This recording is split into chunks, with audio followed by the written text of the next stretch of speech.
Olá, sejam bem-vindos a mais um episódio do podcast Além dos Autos. Hoje nós estamos aqui com o nosso procurador-geral, Dr. Danilo de Castro. Dr. Danilo, seja bem-vindo. Hoje nós vamos falar sobre os desafios que é liderar o Ministério Público do Maranhão, estar à frente dessa instituição e contar também um pouco da sua carreira, dividir a experiência que o senhor tem ao longo desses 30 anos de Ministério Público com a gente.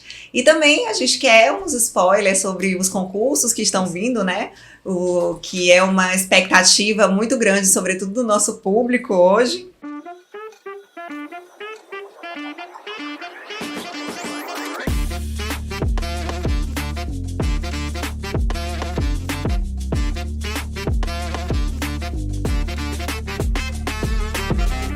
Vamos começar perguntando para o senhor sobre a sua carreira, como foi o senhor ingressar no Ministério Público, como foi essa opção pelo Ministério Público? Antes de mais nada, muito obrigado pelo convite, agradeço muito, fiquei muito feliz em acompanhar já os podcasts, né, que passaram, e vejo que os meus colegas, além de ótimos promotores, são ótimos profissionais aí da mídia, né, pelo menos estou tentando, mas muito bom. Bem, eu advoguei durante 2 anos, né? E uma coisa que me intrigava muito, que eu tinha assim, muita noção da necessidade, era advogar para o coletivo. E eu sempre indagava de quanto foi interesse comum de muitas pessoas, né? E aí surgiu o concurso para promotor de justiça, em 1991. Em novembro abriu a inscrição e nós começamos a fazer a prova em dezembro. Em janeiro, aí findou e em março nós estávamos nomeados, para minha felicidade, foi uma coisa muito boa. Eu sempre admirei muito o trabalho de um promotor de justiça, que tem que ser imparcial, tem que fiscalizar o processo, tem que fiscalizar o juiz, o advogado, né? Que é uma tríade que fica se fiscalizando, né? Se controlando. Então a carreira nossa começou em Passagem Franca, eu fui promotor substituto em Passagem Franca. Fiquei lá durante cerca de 3 ou 4 meses, não sei precisar aqui, não estou lembrado. Depois eu fui titularizado em São João Batista, uma comarca onde eu fiquei 2 anos. Povo muito bom, muito educado, me acolheu muito bem. Foi uma época em que o Ministério Público se firmou na sociedade, porque o promotor dava uma declaração para que as pessoas viabilizassem sua aposentadoria para ter trabalho rural. Sim. E então eu aproveitei, eu sempre fui muito dado com o povo, né? Minha origem é muito humilde, o meu avô era político no interior e eu sempre envolto lá com a população, bem pobre, então eu me dei muito bem nessa atividade. Nós éramos São João Batista, os termos Cajapió e São Vicente Ferre. Eu marcava um dia na semana para cada local. E aí era uma festa, eu gostava muito. E a gente fez esse bom trabalho lá, graças a Deus. Interagindo com o público, né? Foi ótimo, foi ótimo. Aí depois nós fomos para Viana, fiquei pouco tempo. Depois fui para Codó. Não, Lago da Pedra. Depois do Lago da Pedra fui para Codó. De Codó, São Luís. Doutor Danilo, nossos ouvintes, muitos são concurseiros que querem entrar no Ministério Público. Eu, em um episódio passado, falei que quando eu entrei no Ministério Público, eu não sabia exatamente o que era ser promotor de justiça, o que é que o Ministério Público fazia. O senhor se recorda o que é que o senhor imaginava, o que é que o senhor esperava do Ministério Público quando o senhor ingressou em 1991? Rotondo, eu me recordo bem de um fato que nunca saiu da minha memória. Quando eu estava tomando posse, na cerimônia de posse dos novos promotores de justiça, uma música de Tim Maia, que me chamou a atenção, e eu pedi a Deus que eu ajudasse o povo da cidade para onde eu fosse trabalhar. Entendeu? Eu acho que quem quer ser Ministério Público, ele tem que entender uma coisa: o Ministério Público, promotor de justiça, não pode ficar em gabinete. Ele tem que ir ao encontro do povo, né? Não é que ele vai sair na rua, mas o povo vai vir para o promotor de justiça e ele tem que ter paciência. O povo é muito sofrido. O povo ele fica sendo jogado de um lado para o outro e encontra no promotor de justiça alguém que efetivamente vai ajudá-lo, né? Que possivelmente vai ajudá-lo. Então a gente tem que ter um espaço na agenda para atender as demandas do povo, ouvir. Às vezes eles só querem falar. Isso já é muito para esse povo. Então isso eu nunca me esqueci. Você tem que estar disposto a ajudar o povo nas suas demandas. Porque aquilo que é pequeno para você, às vezes é muito grande para as pessoas bem humildes. Então a gente tem que focar nisso aí. O promotor de justiça, ele tem que ter um viés de colaborador do povo, aquele a quem o povo vai reclamar, um muro de lamentações.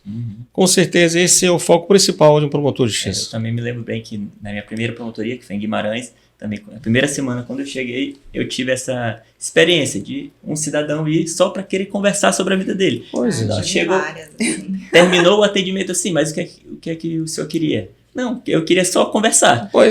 Já recebi casos que falam de relações dele com a mulher, que estava com problema quase na relação. Promotor psicólogo. Exatamente. Não, mas é porque o povo é muito pobre, entendeu? O povo não é ouvido por ninguém. Quando ele é atendido por um promotor de justiça, ele fica muito feliz. Isso aí é muito importante para a nossa profissão, entendeu? Eu acho que isso é importante. Essa pergunta é importante porque, como a gente disse, nossos ouvintes são concurseiros. Sim. Às vezes a pessoa olha o cargo, promotor de justiça, ganha um salário razoável, quero ser promotor, mas não sabe muito bem como é. Eu acho que é importante, e por isso que esse espaço aqui do nosso podcast eu acho importante, que a gente acaba contando um pouco dos bastidores para a pessoa ir já se familiarizando com a nossa carreira. E essa é uma noção que a gente não ingressa no Ministério Público em grandes comarcas. Nós ingressamos em municípios pequenos, né, carentes de tudo, então que realmente precisa desse olhar atento do promotor e dos ouvidos abertos para poder receber e para poder estar ali interagindo, né? Olha, as pessoas têm que ter noção do seguinte, essa questão salarial, ela é relativa. Por quê? Porque no momento nós estamos bem, mas há determinados pontos da nossa história em que a gente esteve realmente muito aquém do desejado. Então ninguém deve procurar ser o que for por causa de questão salarial. Porque eu costumo dizer o seguinte, às vezes você ganha, vamos supor, exagerando aqui, só para a gente entender, 100 mil reais.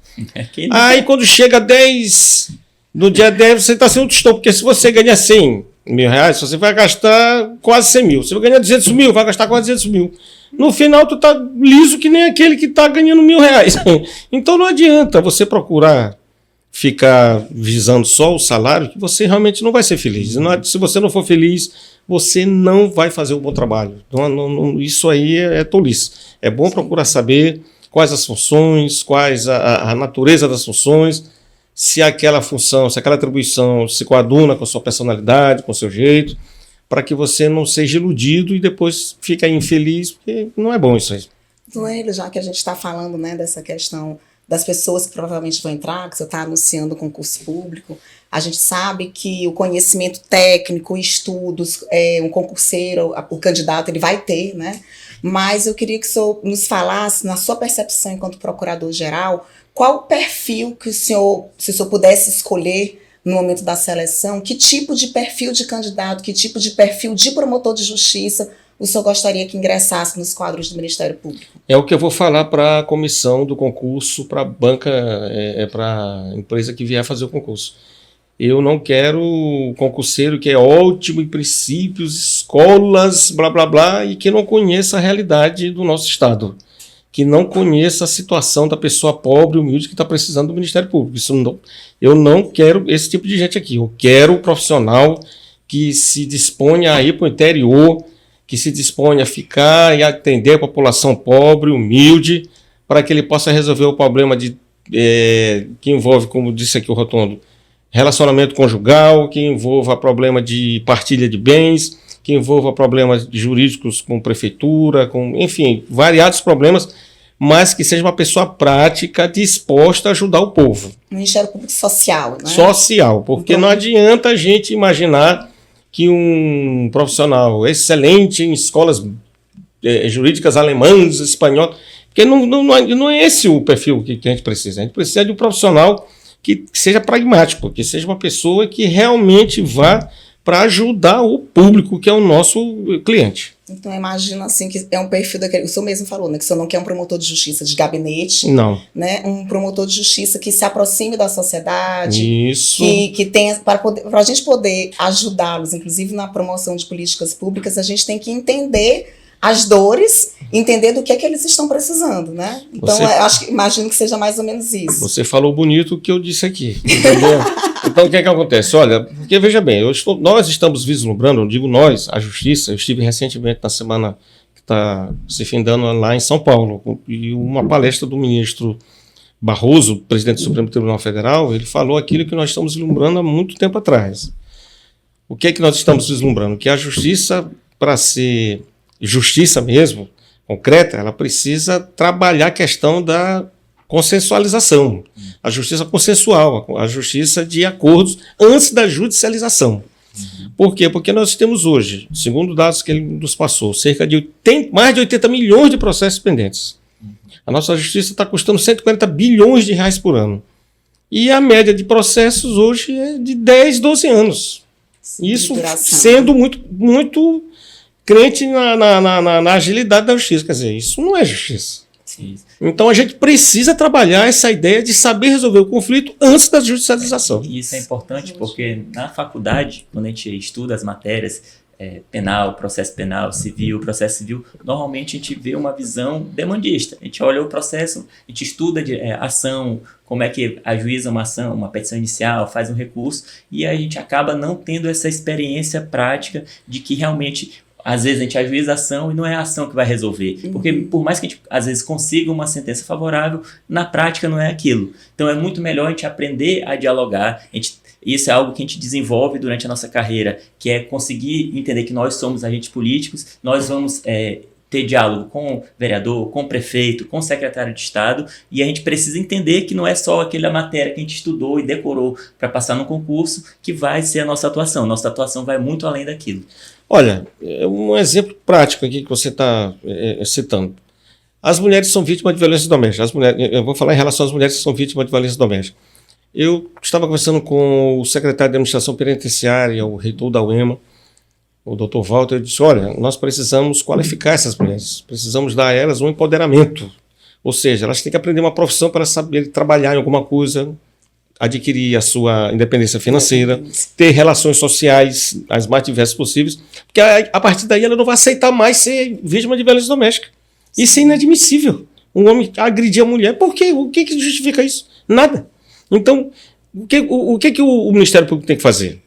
E isso a nível de Procuradoria-Geral, a nível de promotoria, fazer com que as instituições, Estado, universidade, o município, quem for, ele consiga dar a essas mulheres vítimas de violência doméstica, assim também como é egresso do sistema penal, o empoderamento suficiente para ele sair daquela realidade e não voltar e enfrentar a mesma situação. É justamente isso aí. Na situação de vulnerabilidade. Exatamente. Mas então já ficou uma dica aí para os nossos concurseiros, qual o perfil do Ministério Público, de promotor de justiça, que o doutor Danilo, nosso procurador-geral, quer. Então não basta só estudar aí os princípios, como o senhor falou, ou as ações, mas também entender de como resolver, como está resolutividade, exatamente. Acho que essa é a palavra. E aproveitando esse gancho, doutor Danilo, esses 30 anos de carreira, o que é que o senhor conseguiu aprender dentro do Ministério Público para desenvolver essas habilidades necessárias para ser um bom promotor de justiça e hoje um procurador de justiça e procurador-geral de justiça?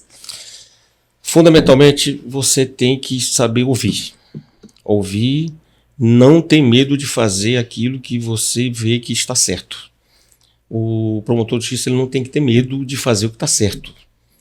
Porque isso aqui pode ferir, isso aqui pode ser um inconveniente lá. Não, faça o que tiver de fazer, ouça bastante as pessoas mais experientes, seja humilde para não pensar que você está todo o tempo certo, estude sempre, porque senão você vai ser atropelado pelas novidades, faça, porque se fizer isso, eu acredito que será um bom promotor.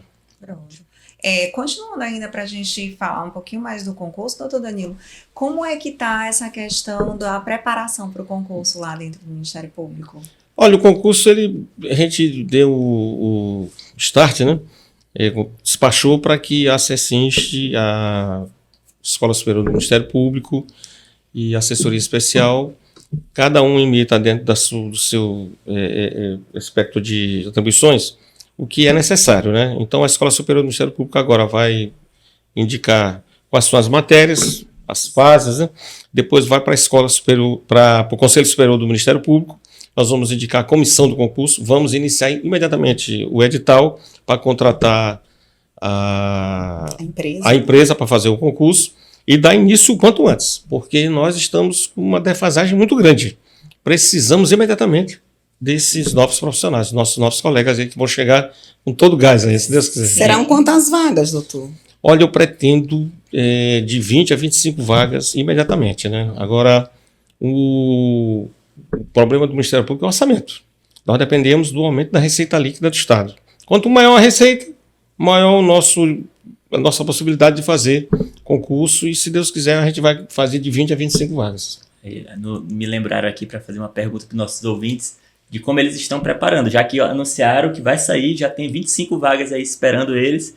Quero saber como eles estão estudando. Para comentar lá, né? Isso, para deixar um recado para a gente. Como é que está a preparação. E eu acho que a gente podia, já que o doutor Danilo falou sobre a questão orçamentária, o senhor hoje como Procurador-Geral de Justiça, como é que o senhor acha, como é que o senhor lida com essa dificuldade? Porque todo mundo diz que o Ministério Público tem que ter paridade com o Judiciário, só que a gente não tem o mesmo orçamento do Judiciário.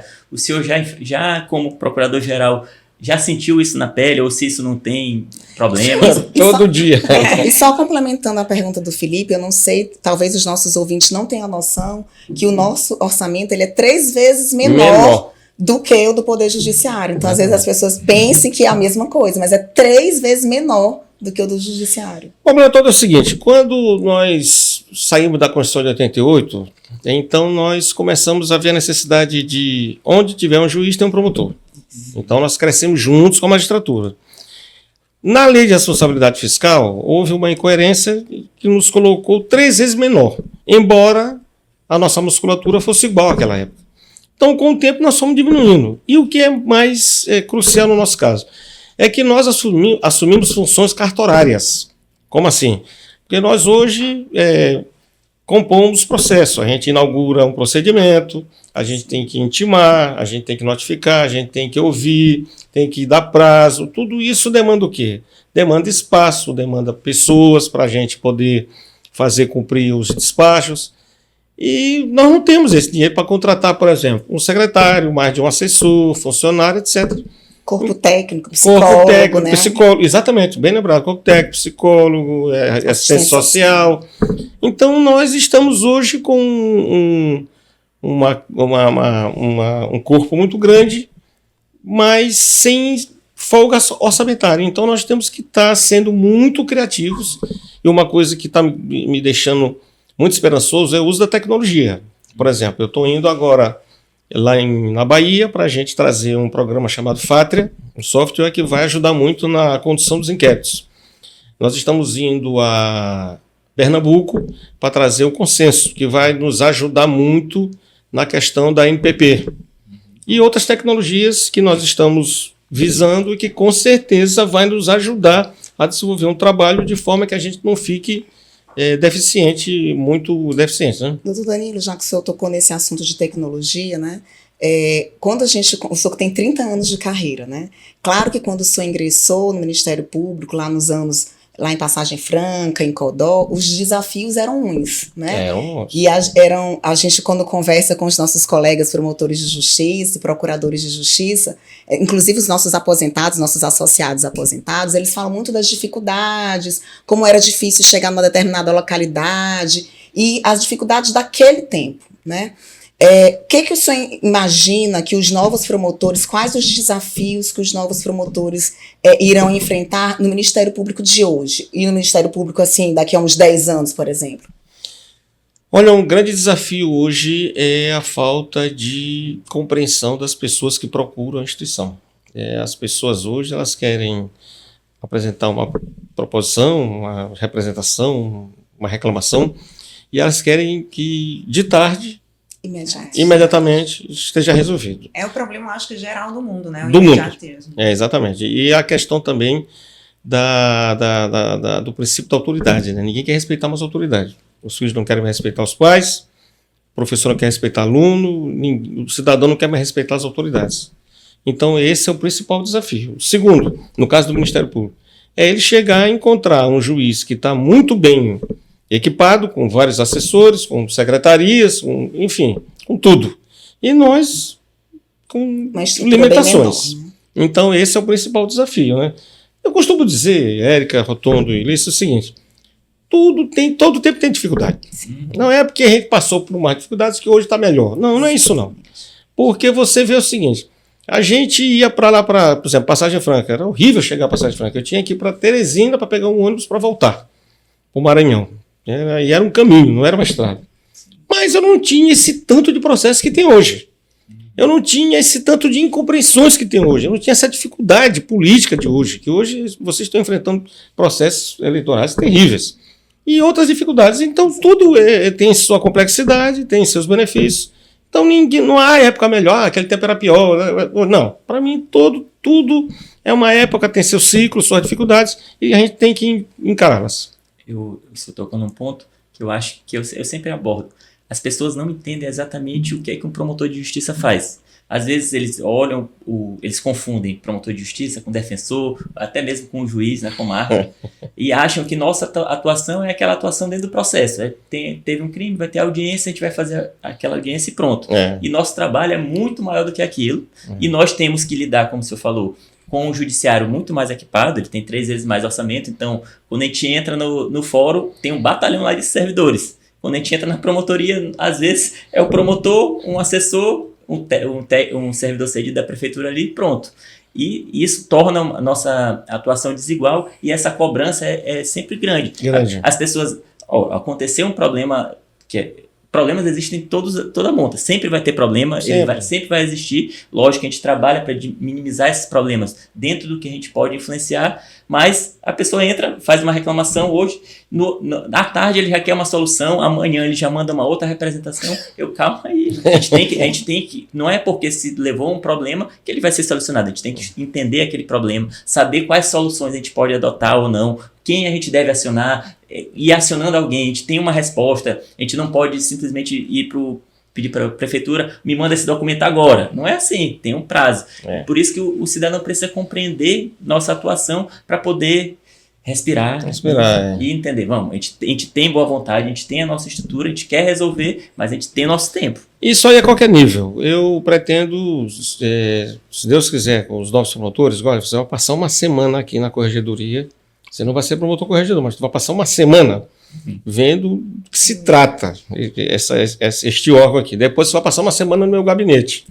Porque às vezes a gente fala com o colega e o colega tende a não entender a nossa situação. Porque o Procurador-Geral de Justiça é um agente político do Estado, né? Então a gente às vezes liga para o colega e tem colega que se melindra com isso. Quer dizer, essas incompreensões são a todo nível. Tanto do cidadão com o promotor, quanto do promotor em relação ao procurador-geral. E esse era um ponto que eu tinha anotado, eu acho que elas, Lícia e Érica também anotaram. Fiquem à vontade. Nós temos a nossa independência funcional. No processo. Isso vai chegar à pergunta. Nós temos, para um promotor de justiça, existe lá o princípio da independência funcional. Lógico que para a gente, promotor, a gente quer exercer, a gente tem a nossa compreensão. Hoje o senhor você já foi promotor corregedor, hoje está como Procurador-Geral de Justiça. Isso gera alguma dificuldade para o senhor? Não, porque eu sempre fui uma pessoa que sempre respeitei muito. Eu sou filho de militar, né? Então eu sempre fui talhado, forjado a respeitar os superiores. Não que o Procurador-Geral seja superior ao promotor em termos funcionais, não de processo. A independência funcional é no processo, nas suas atividades de atribuições. Mas em termos administrativos, nós temos hierarquias, né? O promotor ele tem que saber que o Procurador-Geral de Justiça é o chefe da instituição. E muitas das vezes a gente tem que, não é intervir, mas falar com o colega, alertá-lo às vezes, de que talvez a sua iniciativa esteja um pouco acima do desejado, né? Porque como agente político, a gente não pode, às vezes, pura e simplesmente, não, eu vou fazer isso aqui porque tem que fazer. Não, calma, porque as implicações, às vezes, são diferentes. Por isso que a justiça consensual hoje é muito importante para a gente evitar o exagero. A razoabilidade hoje, que é um princípio tão bem invocado, é justamente a proibição do exagero, né? Porque senão a gente começa a enfrentar muitas dificuldades e limitações a nível de legislação ou a nível até mesmo de jurisprudência. Nós estamos sofrendo limitações agora. Ou seja, o Procurador-Geral de Justiça, o promotor de justiça, o mesmo Ministério Público instaurar um procedimento criminal, agora ele tem que dar conhecimento para o juiz. O judiciário agora também vai sofrer limitação. Ou seja, talvez as decisões do Supremo Tribunal Federal tenham que ser analisadas pelo Congresso Nacional. Aí você vê o quê? Isso é resultado de quê? Isso é resultado no processo de exageros. Então, para toda ação, uma reação. Então, Eu nunca tive dificuldade nesse aspecto, porque eu sempre procuro ouvir as pessoas mais experientes. Digo, não, o que está acontecendo? Será que eu não estou realmente agindo demasiadamente forte? Então eu preciso ouvir a pessoa mais experiente, o procurador-geral, um corregedor, talvez ele me convença de que eu esteja exagerando. Enfim, eu nunca tive essa dificuldade. Também não estou tendo essa dificuldade de lidar com o promotor. Eu sempre converso, deixo todo mundo muito à vontade e esclareço. Se ele quiser seguir, ótimo. Se não quiser seguir, aí também vai ter que arcar com as consequências dos atos dele. Porque todo mundo tem que arcar com as consequências de seus atos. Mas eu acho também que o Felipe quis falar em termos de o Ministério Público é uno, né? Então, o ideal é que nós tenhamos uma atuação uniforme nos nossos municípios, né? E aí acredito que, eu entendi dessa forma a pergunta, como equilibrar isso do Ministério Público uno, de ter uma atuação semelhante ou uniforme, com a independência funcional do membro, né? É muito difícil, porque vamos aqui dar um exemplo prático.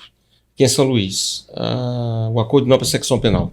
Um estava agindo de um jeito, outro estava agindo de outro. E a gente chama, olha, vamos observar aqui, a lei diz assim, mas tem pessoas que alegam isso. Não, mas está na minha independência funcional, eu vou fazer de outro jeito.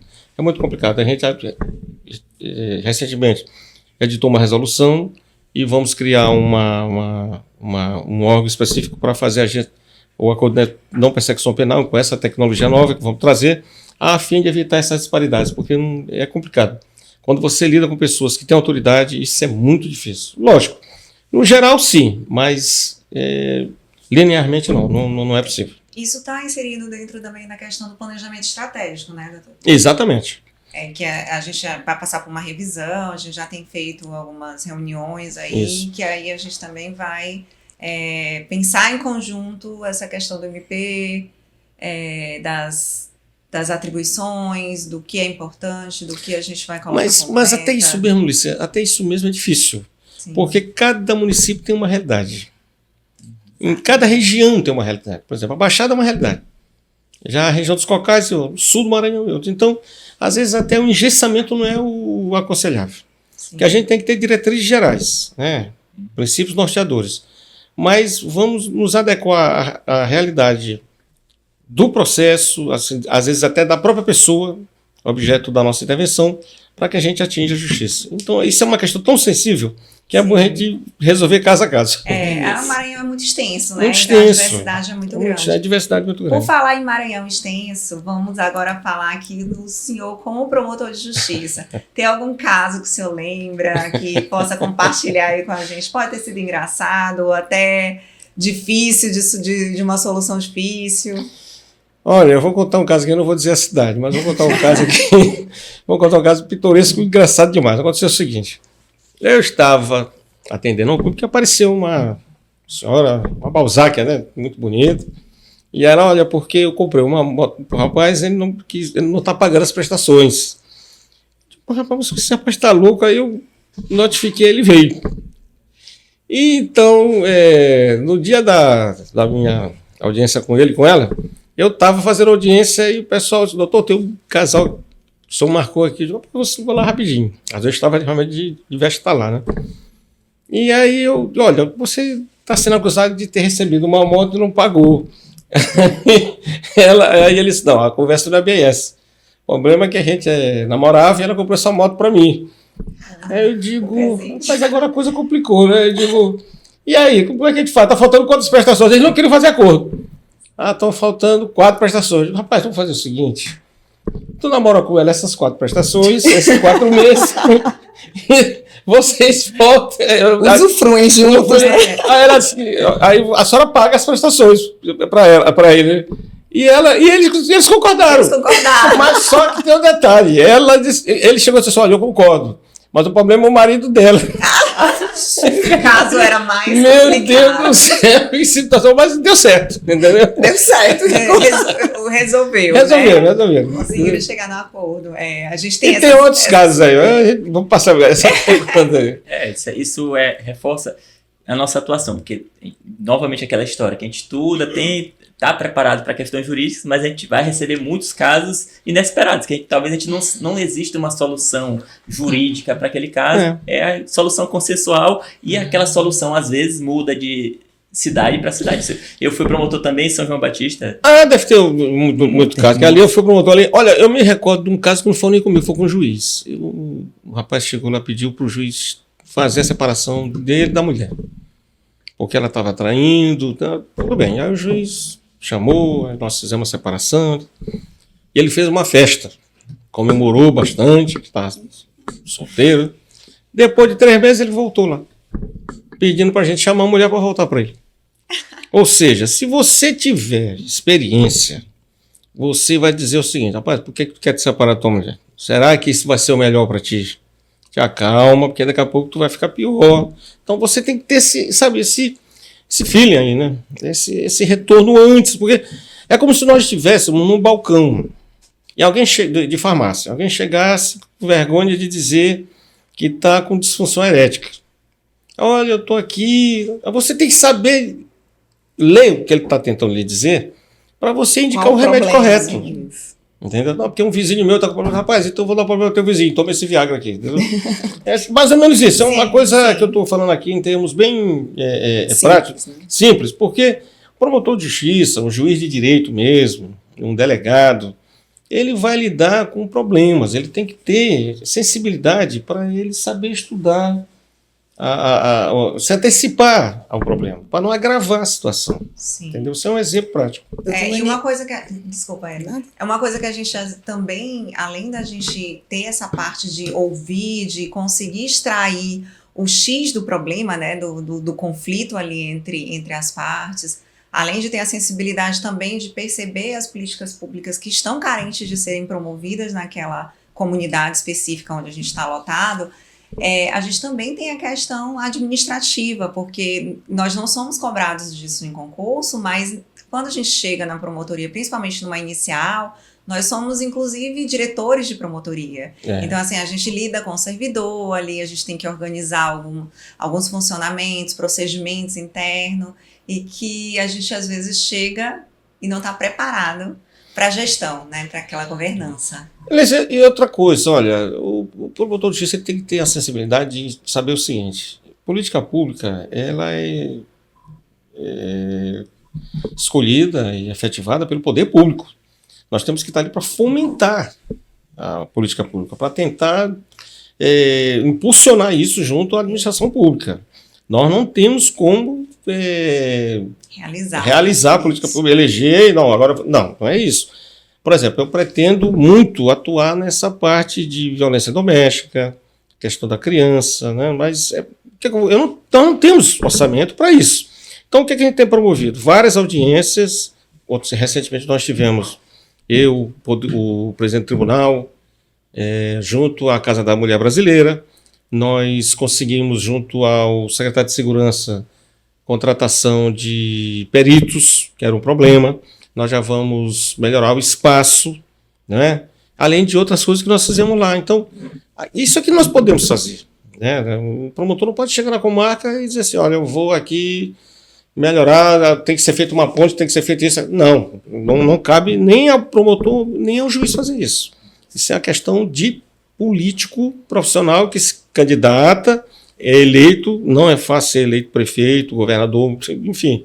Eles, do Poder Executivo, é que tem essa prerrogativa. Então, a gente tem que ter essa noção bem clara. E esse é um ponto relevante, porque é uma dificuldade de compreensão do cidadão sobre a nossa atuação. Eles acham que nós somos responsáveis pela política pública. Nós somos indutores de política pública. Indutores, exatamente. É por isso que aí, fazendo um spoiler já para os próximos, não sei se próximo ou os próximos, a gente vai convidar o colega Joaquim para falar sobre processo estrutural, porque de fato é uma atuação diferenciada. Saber que a gente é indutor de política pública e nós não executamos, não decidimos como fazer aquela política pública. Quando fazer.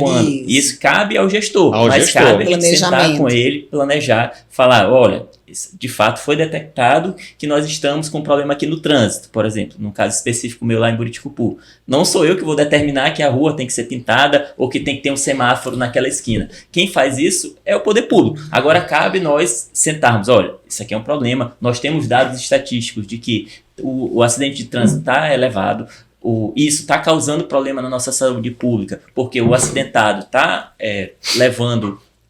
ocupando leitos do hospital que poderiam ser destinados para outras pessoas, então é um problema que precisa ser solucionado. Mas como? Como isso vai ser solucionado? É o gestor. O que cabe a nós é sentar e cobrar de fato que ele tenha uma atenção especial para aquela política pública. E isso é tão difícil que é o seguinte, às vezes você chega na comarca, eu estava recentemente numa comarca em que é uma cidade polo aqui, questões aqui de ética, eu não vou citar o nome, até porque é um período eleitoral, mas muitas pessoas reclamando da questão da saúde.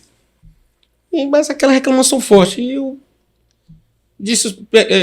indaguei ao cidadão que era da cidade, o prefeito aqui, ele se elegeu? Eu disse, não, ele é reeleito, ele não é mais candidato. Eu digo, mas ele é assim desde o primeiro mandato? Sempre foi assim. Eu digo, como é que ele foi reeleito? Quer dizer, você às vezes entra numa seara que é uma seara tão movediça. Então vai dizer assim, olha, o prefeito é ruim, pede afastamento. O juiz vai dizer, mas ele foi reeleito pelo povo. Eu vou afastar esse cidadão que o povo novamente quis. Olha a nossa situação. É muito complicado. Quer dizer, nós temos dados técnicos que demonstram que é muito justificável a saída dele. Mas o lado político tem essa contrapartida. É muito complicado isso aí. Eu acho isso interessante. Nós estamos aqui no 9º episódio e acaba que os assuntos se interligam. Eles conversam. Nós chamamos o Paulo, nosso... como é que a gente chamou? Colega lá do eleitoral. Auxiliar. Não. É o Do telefone. Sim, SOS. O nosso SOS do eleitoral. Ele trouxe exatamente... Não ele, nós trouxemos essa discussão. Porque não adianta a gente, como promotor de justiça, fiscalizar para que as regras eleitorais sejam respeitadas se o cidadão não entender que ele precisa conhecer o candidato, conhecer as propostas, saber o histórico do candidato, para saber se de fato ele está prometendo o que ele vai cumprir, o que ele já fez. Olhe se o passado dele. Não adianta nada. A gente está no município que passou 4 anos com diversos problemas e o cidadão não fazer uma autocrítica e entender que caberia a essa pessoa resolver o problema. O momento é esse, de ele avaliar se de fato o que foi prometido naquela eleição anterior, 4 anos atrás, foi cumprido, ou se não foi cumprido, por que não foi cumprido, se caberia ao gestor ou não. Porque não adianta nada nós, promotores de justiça, atuarmos fortemente se o destinatário, quem executa a política pública não realizar e quem deveria fiscalizar de maneira primária, que é o cidadão, cobrar. Não vai adiantar nada. Mas sabe por quê? Porque eu costumo dizer o seguinte, no fundo, todo mundo é PI, partido individual.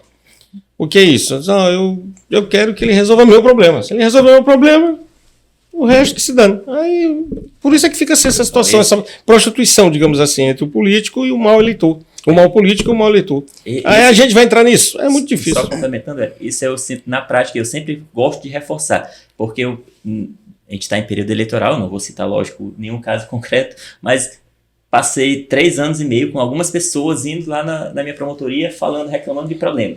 Agora, no período eleitoral, eu observo que ele conseguiu algo do município. Já acabou os problemas. Já nunca mais reclamação. É porque ele faz parte do PI, partido individualista. Ele some. Eu estou indo atrás da pessoa assim, cadê essa pessoa? Sumiu. Tá mil maravilhas. Aí, o que é que eu posso fazer? O que é que a gente pode fazer? Doutor Danilo, o Felipe até falou aqui que nós conversamos com o prefeito, com vereadores, o promotor, por exemplo, de inicial, eu sou promotora de inicial, ele tem uma demanda numa questão, por exemplo, de infância, juventude, educação, ele precisa conversar para poder entender como é que funciona o município, mas daqui a pouco ele precisa entrar com uma ação de improbidade, né? E o senhor, como procurador-geral, o senhor que precisa ter uma relação com os outros órgãos, com os outros poderes, precisa dialogar, ter uma relação boa, mas ao mesmo tempo o senhor também é fiscalizador e precisa manter essa independência do Ministério Público para fiscalizar esses órgãos. Como é, inclusive, para que o cidadão possa entender, como é que o senhor equilibra aí essa dualidade de ter que ser parceiro e, ao mesmo tempo, ter que ser fiscalizador? Fundamental você ter experiência para você entender o seguinte: vem uma denúncia, então você tem que ter bastante experiência para saber se essa denúncia tem verossimilhança, tem plausibilidade de resultar em algo judicial ou se pode ser consensualmente resolvida, para que você, numa eventual cobrança de um chefe de poder, diga: olha, isso aqui realmente não tem condições de a gente deixar passar em branco. Por isso. Porque, às vezes, Érico, o grande problema não é fazer, é a forma como fazer. E muitas das vezes, eu digo sempre, se você falar com um político, dificilmente você vai encontrar um maluco que acha que todo tempo está certo, mas, sinceramente, eu estou na administração superior há uns 5 anos, porque fui subprocurador-geral, antes eu fui promotor corregedor. Eu tenho visto os chefes de poder com quem eu estive próximo, eles não se irritam com as ações do Ministério Público. Às vezes a irritação é com uma forma que é feita, ou então com coisas que não tem realmente sentido, que você vai ver depois que não vai resultar em nada, mas que vai para a mídia e cria aquela pirotecnia. Então, se você tem experiência, tem um histórico de respeitabilidade, primeiro, que as pessoas vão ter receio de fazer uma cobrança indevida. Segundo, se fizer, você vai explicar: olha, não é assim, é desse jeito, e eu não enfrentei nenhum problema desse tipo, entendeu? Porque é por isso que é muito importante tenha um chefe da instituição que tenha, primeiro, experiência, tenha maturidade. Não se pode colocar, não se deve, aliás, poder pode, mas não se deve colocar alguém que não tenha maturidade suficiente para ter experiência para barrar aquilo que não tem sentido. Não, isso aqui não tem sentido, não vamos nem fazer. Mas tem justificativa para fazer? Tem que fazer? Então vamos fazer. E aí aquela pessoa, se for cobrada, ele vai dizer: olha, infelizmente houve isso, e nós vamos ter que ajuizar a ação, não tem outro jeito. Não vejo problema nenhum nisso aí, não. Pode ter certeza que do outro lado também deve ter alguém experiente e plenamente consciente de que as instituições têm que cumprir seu papel, entendeu? Eu estou falando aqui em termos, por exemplo, do governador. Ele, todas as vezes em que a gente já conversou sobre algo relacionado ao Ministério Público, ele veio até em pedido de socorro. Dizer: rapaz, o que é isso aí? Será que é necessário fazer isso? Quando a gente explica, é verdade, parece até uma pessoa do nosso ramo, salvo engano, ele é veterinário. Mas eu nunca vi ele falar com o meu antecessor ou comigo mesmo, criticando, questionando, não, ao contrário, sempre com muito equilíbrio. Até porque nós também somos fiscalizados, por exemplo, pelo TCE, somos fiscalizados, né? E somos parceiros. Somos parceiros. É aquela história, né? Você precisa mostrar que a tua ação está justificada. Mas se mostrar, não tem problema, não. Isso eu acho importante, e isso a gente vai adquirindo com a experiência, é saber. E nós temos uma investigação. Lógico que naquelas diligências que são sigilosas, a gente não vai fazer o contraditório, verdade, por óbvio. Mas, havendo a possibilidade de um diálogo, eu acho que é sempre importante comunicar: ó, nós recebi essa notícia aqui que algo está errado. O que é que você tem a dizer? E às vezes resolver consensualmente. Isso. Olha, vamos tentar resolver isso aqui administrativamente. Vamos fazer uma ANPC ou ANPP. Vamos resolver logo. Porque às vezes é muito melhor do que você judicializar e não ficar com título executivo nenhum para executar. Entendeu? Desgaste, não Desgaste e vai passar muito tempo. Então, se você, para o político, para o gestor, para o Ministério Público, para a Justiça, é muito melhor a Justiça consensual. Sim. E, explorando um pouquinho da sua experiência na administração superior, você foi corregedor, subjurídico, hoje Procurador-Geral de Justiça. Tem alguma das três que você tem preferência, se gostou mais? Ou, obviamente, se tem uma coisa melhor, é subjurídico. Mas beleza, quando eu convidei o Ofileno, doutor Ofileno, eu vinha te convidar aqui para o melhor emprego do mundo. Porque ele não lida com orçamento, ele não lida com todo mundo em cima dele, ele não tem preocupação de nada. Vai lá para o tribunal, defende as causas e vem embora. Desde quando ele sai, representa o procurador. É o melhor emprego que tem no Ministério Público. É né? aquele trabalho estritamente processual mesmo. Inclusive é o seguinte, eu estou tendo muita dificuldade, agora que eu estou vencendo isso, nessas questões administrativas. As pessoas às vezes falam, porque foi para ali, para aquele setor e tudo. Eu fico, rapaz, eu não conheço nada disso aqui, que eu só lidava com o processo. Então, para mim, está sendo um pouco difícil. Essa é a minha dificuldade, principalmente. É isso, eu acho que, como a gente já falou com nossos ouvintes que são concurseiros e querem entrar com o Ministério Público, eu acho que a carreira do Ministério Público, todo ano a gente está aprendendo algo novo. A Alícia falou que a gente entra, gestor. Não é preparado para ser gestor, mas nós somos gestores. Iniciamos numa promotoria pequena, com poucos servidores, aí vamos promover para uma intermediária, que aí já envolve 2, 3, 4 colegas, vários servidores. Então, a gente tem que estar sempre desenvolvendo outras habilidades além do jurídico, porque a gente é administrador, gestor, desde o momento que entra. E às vezes lidar com um colega é muito difícil, né? É complicado, né? A gente tem que ter várias habilidades interpessoais. Exatamente. Doutor Danilo, eu queria lhe perguntar, por exemplo, o senhor é hoje procurador-geral, o que é que o senhor imagina de deixar como legado para o Ministério Público dentro dessa função? Essa pergunta é muito interessante, né? Porque, olha, nós temos vários objetivos, né? Nós começamos... É um desafio você assumir uma gestão depois de uma administração muito boa do doutor Nicolau, né? Então nós queremos deixar a nossa situação remuneratória, se possível, plenamente como está, né? Está bem, nós, graças a Deus, estamos bem. Não estamos no melhor do mundo, mas também não estamos no mundo ruim. Eu pretendo estruturar o Ministério Público cada vez mais, né? Nós estamos faltando 70 promotores. Então, se a gente puder preencher essas vagas, muito bom. Pretendo equipar o Ministério Público com a melhor tecnologia possível.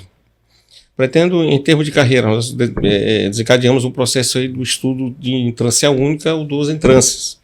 Isso pode ser muito útil para os nossos colegas, principalmente os que entraram, que estão na entrância inicial, porque agora está havendo uma mudança da Previdência, que vai ser todo mundo de acordo com a média das contribuições. Eu já vou fazer meu lobby aqui, eu prefiro a entrância única. Então, o que acontece? Então, são vários objetivos que nós temos. Eu costumo dizer o seguinte, se a gente chegar ao final de 2 anos e não tiver feito nada, eu não me candidato mais, porque eu vou ficar com vergonha dos colegas. Eu pretendo trabalhar em cima de 4 matizes fundamentais. A questão penal, é muito importante isso. A gente, porque o carro-chefe do Ministério Público é a matéria penal, o assunto penal. Nós, o júri, por exemplo, né? Questão de improbidade, para a gente combater fortemente a improbidade. A justiça consensual. Nós mandamos recentemente um secretário do CECINT lá a Minas Gerais e fomos também em São Paulo trabalhar, captar o conhecimento possível sobre justiça consensual e, por último, implementar fortemente o GAESF, Grupo de Apoio a Combate à Sonegação Fiscal. Por quê? Porque nós vamos contribuir decisivamente para o aumento da receita do Estado. Sim. Nós somos parceiros do Estado nesse objetivo. Então, a gente, se fizer isso, se Deus quiser, nós vamos chegar muito bem. Até porque não se faz política pública, não se garante direito sem o dinheiro, sem o orçamento, né? O crime de sonegação fiscal é um crime hedioндíssimo, porque o dinheiro não vai para construir escola, não vai para equipar o Ministério Público, Judiciário, etc. E a população às vezes não consegue visualizar a gravidade. Porque não é imediato, é indireto. É indireto. Exato. E se protrai no tempo, né? De todas as dificuldades que o senhor tem enfrentado aí, 2 meses e meio, mais ou menos. Quase 3, 2 meses e meio, quase 3. O senhor conseguiria nos enumerar, assim, elencar o que o senhor tem tido mais dificuldade nesse início de gestão? É justamente a ausência de promotores, né? É complicado você não ter promotores e não ter um orçamento que possibilite você dar a estrutura para os colegas, entendeu? Isso eu me ressinto muito. E às vezes eu sem sono, eu fico pensando que o colega pede um assessor, o colega pede um carro, o colega pede um computador. Isso é um exemplo. Aí você, como é que eu vou fazer isso? Isso aí é angustiante, porque o colega quer trabalhar. Todo mundo quer ter uma estrutura mínima, né? Se a gente conseguir dar isso para o colega, eu vou ficar muito contente. E essa tem sido a nossa principal dificuldade. Mas graças a Deus a gente vai, se Deus quiser, a gente vai vencer isso aí. Eu estou com boas expectativas. Doutor Danilo, São 30 anos de carreira, né? Vocês estão falando de um jeito que eu estou me sentindo velho. Não, até porque... experiente. eu não vou nem dizer o tanto que eu tenho, não. Fica à vontade, fica à vontade. Mas o senhor passou, claro, a maior parte do tempo sendo promotor de justiça. Sim. E depois foi promovido para procurador de justiça. O que o senhor sentiu de maior diferença, né, nessa diferença de atuação entre um promotor de justiça da atuação de um procurador de justiça? E o que o senhor acha que pode ser melhorado aí nessa relação de primeira instância com a segunda? Eu vou lhe ser bastante sincero.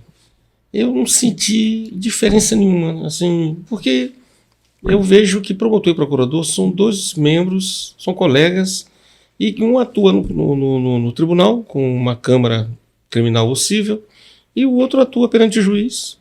Eu não vejo, da minha parte, você pode ter certeza que eu estou dizendo. Eu não senti nada de diferente. Lógico, você herda um gabinete, você vai ter assessores, você vai ter um staff avantajado, né? Mas em termos de atuação mesmo, assim, por exemplo, o promotor de justiça, ele tem ser mais... promotor é melhor. Isso que... Ser promotor é muito melhor, porque você tem mais independência, você tem mais atribuições, você tem um mundo para explorar. Procurador de justiça. Extraprocessual bem... Você sente falta dessa proximidade com o cidadão? Muito. Isso que eu quis dizer. Eu estou gostando muito de ser procurador-geral de justiça, porque agora eu estou voltando a lidar com o povo. Estou indo nas comarcas, estou participando de audiência pública, estou recebendo as pessoas. Eu estou amando essa parte de ser procurador-geral de justiça. Mas se você me disser, olha, procurador de justiça e promotor têm as mesmas estruturas. Você quer ser o quê? Procurador ou promotor? Com certeza eu gostaria. E ainda te digo mais: ser promotor do município, único promotor, é muito melhor do que ser, por exemplo, promotor de uma comarca como Bacabal. Eu digo que eu amava a minha. Né? São diferentes. Não, só trabalho diferente. Olha, eu amava ser promotor de justiça no interior. Eu até hoje, Érica, eu me lembro. Isso que eu saía daqui. Fazer uma pergunta desse sentido. Eu ia sair daqui. Eu saía daqui segunda-feira à tarde. Que eu gostava de estar na comarca bem cedo, terça-feira. Eu saía segunda-feira à tarde, ficava terça, quarta, nesse período de terça, quarta e quinta, eu marcava as audiências para ouvir as pessoas, os diálogos, os confrontos, né? Sexta-feira de manhã. Eu amava aquilo ali, resolvia, ficava feliz da vida, era uma coisa que me trazia tanto. Até hoje eu sorrio me lembrando das coisas que eu vivi. E vinha de lá às vezes 11 horas, meio-dia, tranquilo, feliz da vida. Por mim, eu ficaria o resto da minha vida como promotor de justiça. Estou sendo sincero. Doutor Danilo, já que o senhor afirmou aqui que preferia ser promotor de justiça, conta pra gente um momento em que o senhor sentiu, realmente ser promotor de justiça é minha vocação, isso aqui é o que eu quero, o que valeu a pena. Um momento... Olha, teve vários momentos, mas um momento muito bonito foi quando eu cheguei, eu estava saindo da audiência e eu olhei uma senhora negra, muito triste, e ela querendo falar comigo, né? Era assim, mais ou menos meio-dia. E eu cheguei para ela, quando eu fui passando, a pessoa chegou e disse assim para mim: essa moça quer falar com o senhor. Eu me emociono porque ela era muito pobre.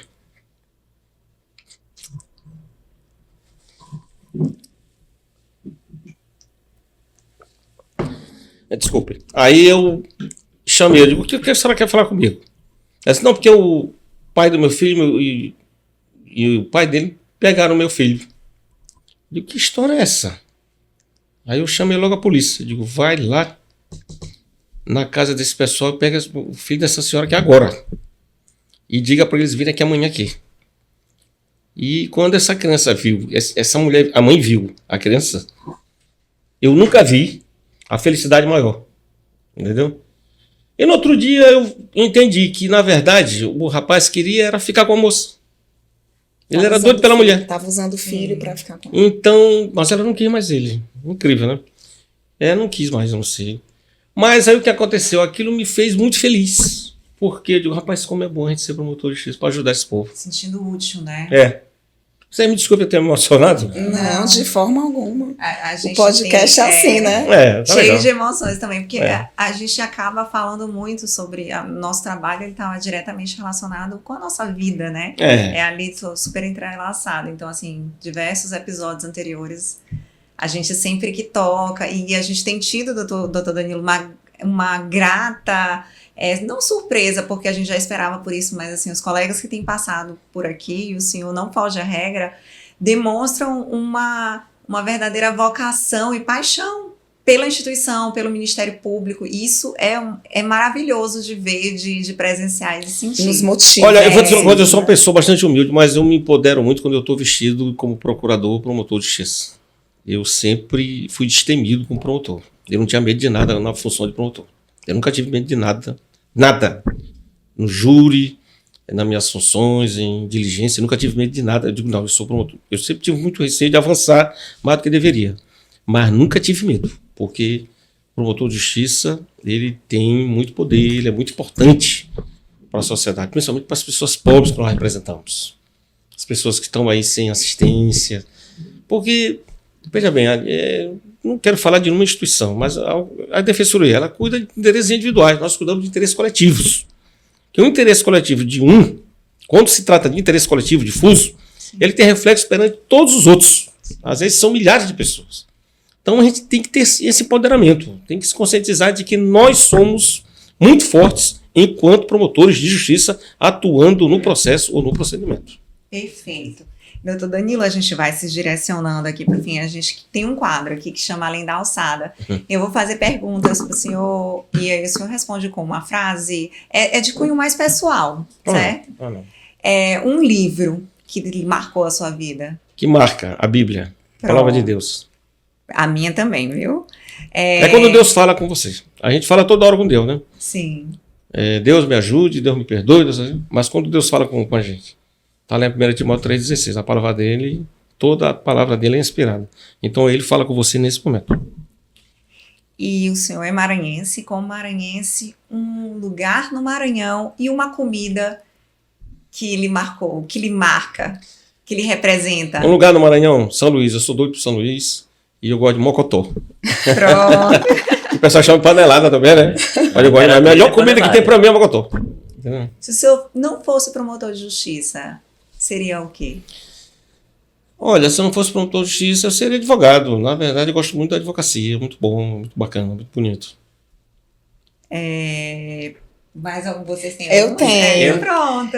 Uma inspiração do Ministério Público, seja nacional, seja do Ministério Público do Maranhão. Uma pessoa, né? Mas Celso Magalhães. Celso Magalhães.